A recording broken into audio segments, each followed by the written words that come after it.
Здравейте, аз съм Тонор Ангелов и ще коментирам другаря Ралев и неговата оставка.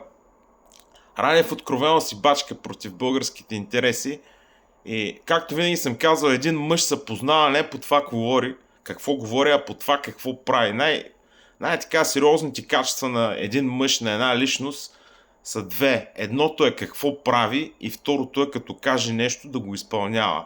Сега ще ви цитирам някои факти от биографията на Радев.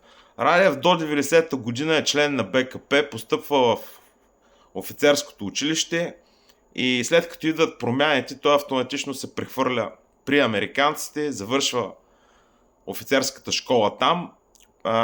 Мисля, че беше в база Максуел, военно-въздушна база Максуел.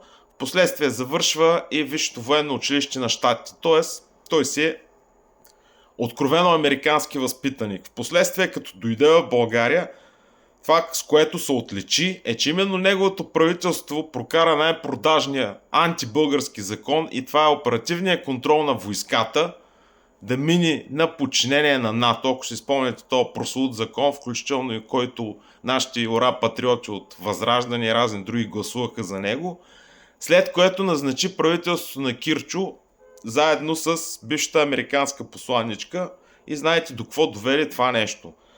Радев е абсолютен проамерикански, пронатовски актив. По принцип няма нищо лошо в това да симпатизираш на някоя чужда държава, но да симпатизираш.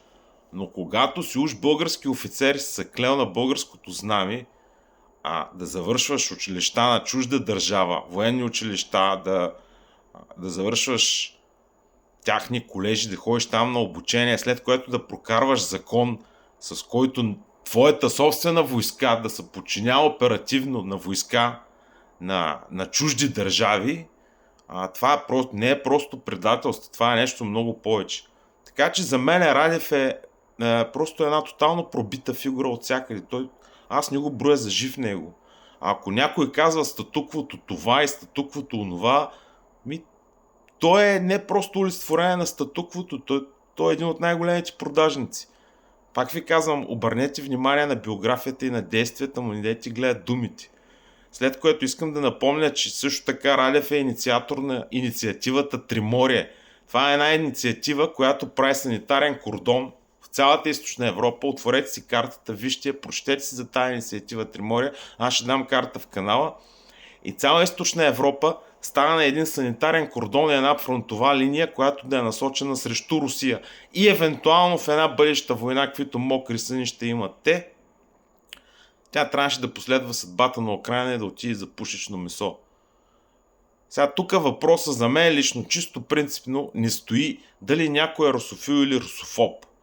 И тук въпросът стои на това, че ти не можеш да водиш някаква политика и да тикаш държавата си съзнателно да заема първа линия и да умира в името на някакви чужди интереси. Дори аз, който съм си русофил и симпатизирам на Русия, ако утре ние направим съюз с Русия и руснаци се накарат или кажат искаме българите да участват в някоя си еди каква си там наша си война, просто ще им тегля една майна. Директно и отход, дори няма и да се замисля. Защото никой няма право да подлага държавата си, населението си и да ги готви с ясната цел, че това нещо става за пушечно месо. Вие виждате какво се случва в Украйна.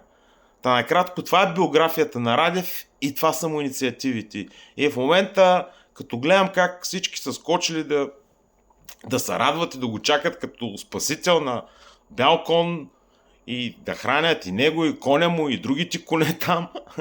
Просто ми е смешно. Просто имам чувството, че историята на нищо не учи, че хората не четат, не мислят, че една и съща мутика настъпват по 10 пъти. Имам чувство, че в тази България дебилите нямат свършване, честно ви казвам. Просто нямат свършване дебилите.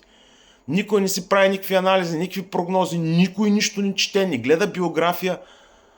Ще ви дам един прост пример. Една жена, която е изневеряла 20 пъти на един мъж, що си мислите, че няма да изневери 21 или 22 път? Има си черти от характера, които не се променят.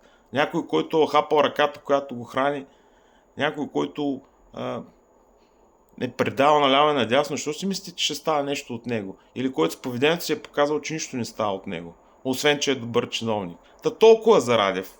Така че въобще не се занимайте с него, не гласувайте с него, отпишете го, зачеркнете го и го изхвърлете някъде. И това е положението. Пак повтарям, колкото и да ми е неприятно, защото на мен ми се искаше да има в България читай партии, читай структури, но няма в момента само партия Нация е единствената, която си има много строга и ясна политика и ние ще се явим на тия избори. И това, което аз поне мога да гарантирам на всички е, че от убеждения и от верой никой няма да се откаже, поне аз няма да се откажа.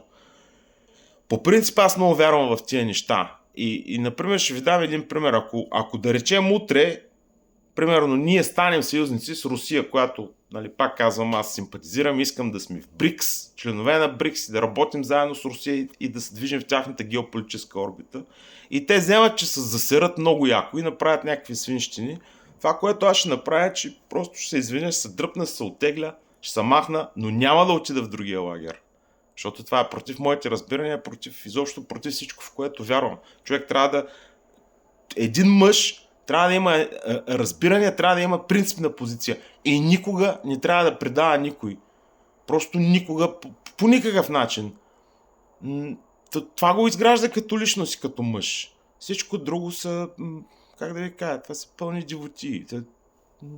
Нали, просто не ми се коментира, разбирате го. Толкова за Радев даже не ми е интересен вече. Просто се върнете, прочетете му биографията, вижте какво е правил. Няма какво ще се занимавам с него. Сега ще обърна внимание малко на международните новини. Както ви казах, в момента света и по принцип, ако не сте разбрали, вече няма русофили и русофоби. Вече света се дели на две категории хора. На нормални хора и на ненормални хора. Или ще ви го преведа на български. На хора, които са привърженици на класическия стандартен световен ред, откакто свят светува, и на хора, които са привърженици на трансхуманизма. Включително и глобалният запад се е разцепил и в момента виждаме борба на тия две крила, на трансхуманистите и на консерваторите, най-основно така да го кажем. И сега излиза на преден план нещо ново. Тръмп вече ясно заяви, включително и вчера и днеска, че той Гренландия ще се вземе, както ви бях казал, то на мен ясно ще я вземе, само на останалия свят не му беше ясно. Той каза, че с сила, без сила, с принуда икономически той ще се я прибере. Обаче сега в момента излиза една инициатива те да са махнат европейците, Европейския съюз от НАТО и да направят съюз с Украйна, който да бъде насочен срещу Русия, но също така евентуално да бъде насочен и срещу щатите.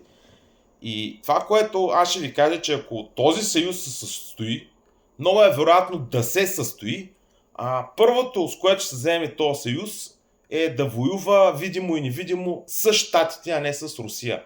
И сега вече ясно се оформиха лагерите и всичко това, което съм ви анализирал. Тоест, трансхуманисти, соросоиди и всички останали, те и целият европейски елит са капсулова и въобще на тях не им пука нито за демокрация, нито за нищо. Те просто знаят, че ако Русия спечели, те си заминават.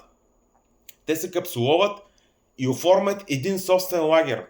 И те ще продължават да се воюват с Русия, ако трябва да се направят военна организация, а Съединените щати ще бъдат техен враг. И от едната страна ще имаме Европа, Европейския съюз и някакъв нов съюз и някакво съчетание и не знам още как да го нарека, някаква коалиция на трансхуманисти и соросоиди срещу великите сили. Това са Китай, Русия и Съединените щати от друга страна, които помежду си могат да воюват. Кой с кого ще воюва, времето ще покаже. Всеки може да воюва с всеки.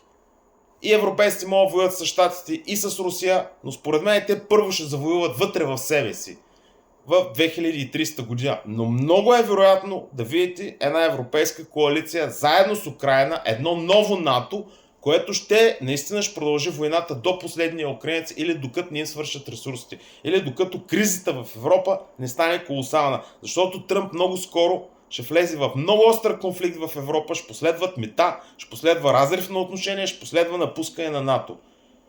Нашата работа вече не е там. Нашата работа е да се отидем в БРИКС, да продаваме на който иска, да не се занимаваме с тяхните глупости и да сме неутрални. Защото нещата ескалират от година на година. Ето за това и Радев